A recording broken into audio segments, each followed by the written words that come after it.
What's going on, guys? It is the Coaster Battleman here, bringing you an awesome video. The top 5 aerodynamics hypercoasters. One of these coasters on this list was formerly an aerodynamics coaster with a 220-foot drop, and it used to have inversions, but it was renovated in 2001. But you guys probably already know what coaster it is, but I'm including it on this list. But let's move on. There have been 5 aerodynamics hypercoasters built, and let's get started. Number 5 is Desperado at Buffalo Bills Casino and Hotel. This coaster is one of those pay-to-ride attractions. It's an alright roller coaster. It may be a little rough, but it still has an okay layout. It's not one of those airtime-filled hypercoasters, kind of like Apollo's Chariot or another coaster on this list that's pretty high up there.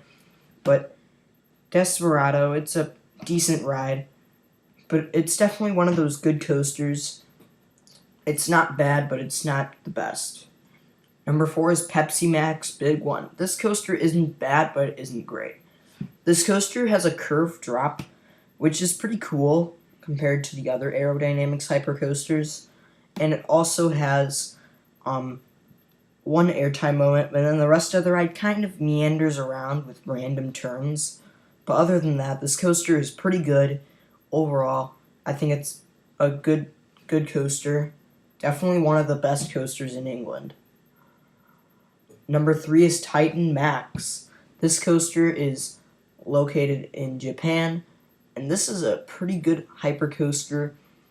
The first half of the ride, basically before the mid-course brake run, is pretty fast. You go through some good turns, but the turns kind of meander around as it gets slower. But then after the mid-course brake run, this ride just slows down almost entirely. It feels like that. But then throughout the rest of the ride, towards the end, there's triangular-shaped airtime hills, kind of like Magnum XL 200.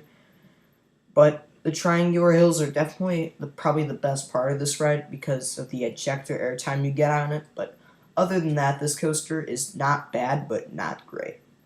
And it is probably kind of rough. Number 2 is Magnum XL 200. This coaster was the first ever hypercoaster.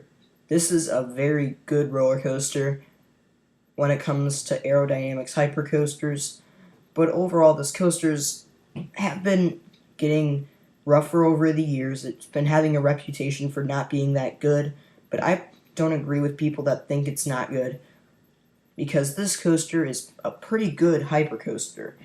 Like, seriously, this is a pretty good coaster, and I recommend you ride it when you're at Cedar Point. And number 1 is Phantom's Revenge. I gave you a hint at the beginning of the video that this coaster would be on this list at number 1, but this is a Morgan hypercoaster. Part of it is still aerodynamics, so that's why it's on this list. And this coaster has an intense first drop into a straight section, and then you go to this second drop, which is 230 feet long, and it's a very intense drop that you dive under Thunderbolt on.